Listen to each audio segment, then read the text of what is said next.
Everybody, today we're going to be looking at quadrantal angles and calculator work.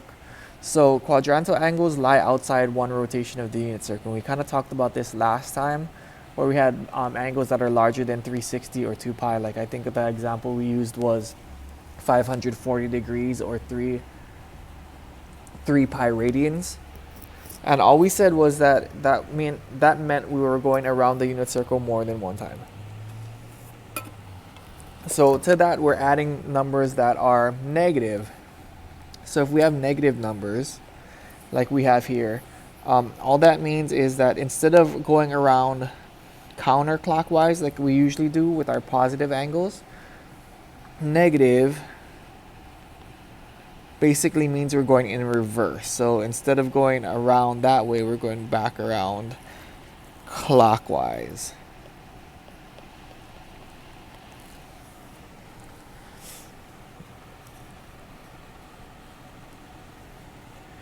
All right, so what do we do in this situation?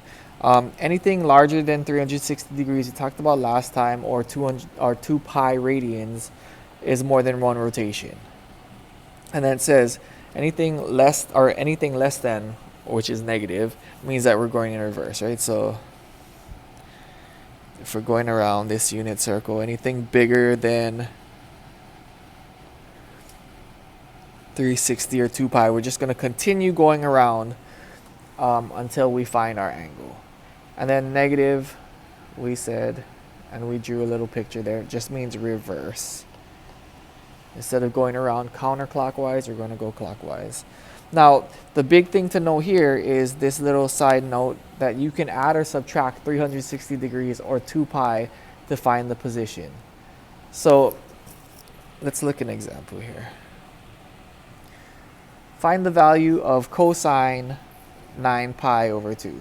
All right, so 9 pi over 2, let's kind of think this through. So what we could do is we could say 9 pi over 2, and we're going to subtract 2 pi's because we know 9 pi over 2 is definitely greater than 2 pi, because 9 divided by 2 is like 4.5. That's bigger than 2. We could do this, and this is fine. I like to do it this way because I'm comfortable with fractions and how to do them. So one way to do it is 9 pi over 2 minus 2 pi. Well, we can't do that because we don't have the same denominator. But what we can do is convert this 2 pi into something with the same denominator, right? We're going to multiply by 2 on top and bottom. So that's equivalent to 4 pi over 2.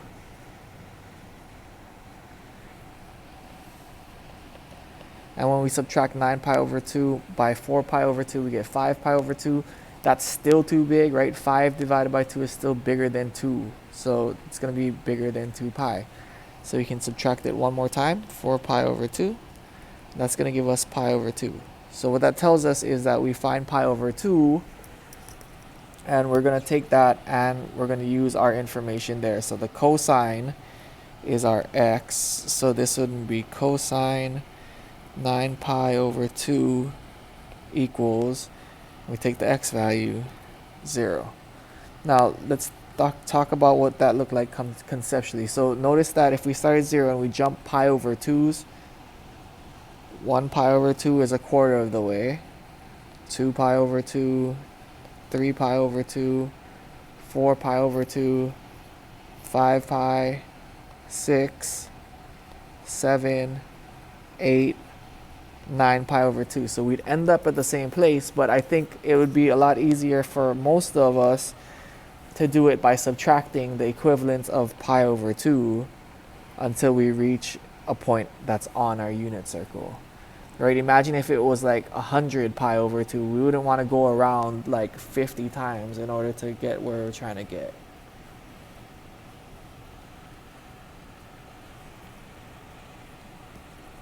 All right, let's try it again. So sine 540. Now it's easier in degrees because it's easier to subtract 360 degrees. There's no fractions, so we don't have to like do common denominators and all that. So we know that 540 is bigger than 360. We're going to just subtract a 360 from 540. That's going to give us 180. All right, so we locate 180. Okay, here we go. It's asking for our sine. We know the sine is the y. So sine 540 equals the y value from that point, 0. And then again, we can still think about it as going around if you want to go around multiple times. So we start at 0, 180, plus another 180 is 360, plus another 180 is 540. And we'd end up in the same position. We'd use the same point and we get our answer. But I think subtracting and adding makes it a little bit easier and faster, even though it's a little bit more abstract.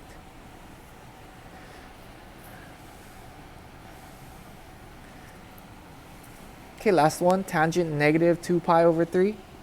Now, note here that actually if we're going the correct way around, 2 pi over 3 would be here. All right, so if we're going in reverse, right, like it says negative is reverse, what it would look like is we'd end up the same distance from 0, but going clockwise. So we'd end up over here. All right, notice the green and the orange have traveled the same distance around the unit circle. They're just going in different rotations. All right, but the easier way to do this, well, the algebraic, I should say, way to do this is we don't want to subtract 2 pi's from this because it's already negative. It's not going to give us a number or a unit circle. But what we can do is take the tangent of 2 pi minus 2 pi over 3, right? So in this case, we're adding 2 pi to it instead of subtracting. We're going to do the same thing we did in the previous one. We need to make this a fraction with the same denominator. So we're going to times by 3 on top, divide by 3 on the bottom. It balances out because really we're only multiplying by 1. 3 divided by 3 is 1. We're not changing the value. We're just changing the appearance of it. All right, so 6 pi over 3 minus 2 pi over 3 is 4 pi over 3. And if you look here, oh yeah, that's where we ended up if we went in reverse. All right, so we find the tangent here. So the tangent 4 pi over 3 is going to be the y over the x.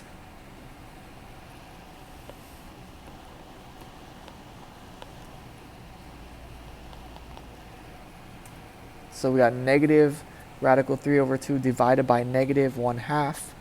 Remember, anytime we have a complex fraction here, we can multiply the numerator. So the numerator is negative radical 3 over 2 by the reciprocal of the denominator. We see that the negative signs cancel out. Negative times negative is positive. 2 and 2 cancel out. 2 divided by 2 is 1. And we're just left with radical 3 over 1. But anytime we divide by 1, it's just itself. All right, so good practice in common denominator stuff.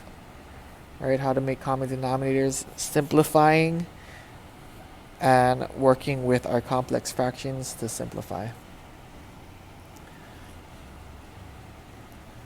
All right, so this next part is just calculator work. It's really fast. I just want to make sure it's asterisked here. Be sure that your calculator is in the correct measure in radians and degrees. So let's do sine of 35. So these are angles that are not necessarily on your unit circle. That's why we want to use a calculator. All right, so how are we going to do sine 35? Let's go to calculator. Your calculator may or may not look like mine. Keep in mind, that's fine. But most of us have Google Calculator at hand because we have our Chromebooks.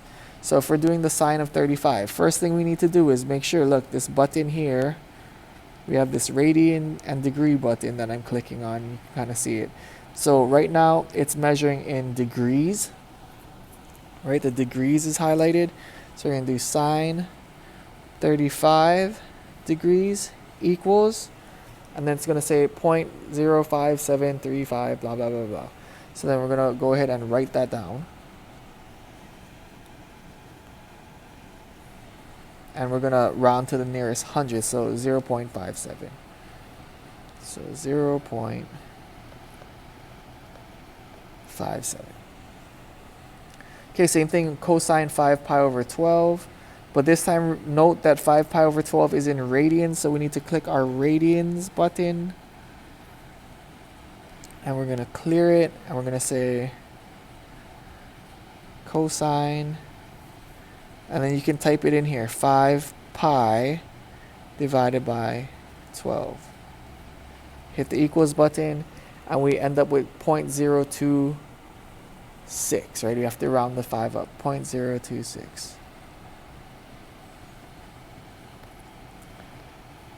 Oops, 0.26, sorry.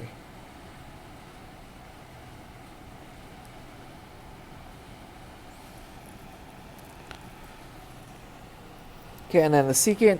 Now be careful here. Remember, we have our reciprocal functions, and secant is one of them.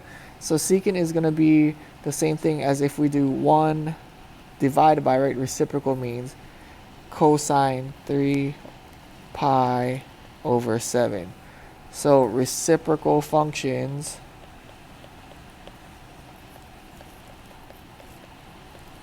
what we want to do in those cases is we're going to take the reciprocal of the regular function. And that's because if you look on your calculator, we don't have buttons that say secant, cosecant, cotangent. So we have to work around it. So we're just going to do 1 divided by, and we're going to put our parentheses here, cosine of 3 pi over 7. And make sure we close all those parentheses out. We're going to hit equals, and we end up with 4.49. 4.49. Okay, so just some practice. Make sure that your calculator is in the right measure. If you're doing pies here, we want to do radians. If we have degree measure, make sure your calculator is in degrees and round to the correct decimal place. It's really easy once you get it. You just have to be very aware, because that's the number one mistake people make, is they're doing the calculations, but they're doing it in the wrong measure. All right, that's it. Good job today. Make sure you take your notes and bring any questions that you have to class to be answered next time. All right, good job.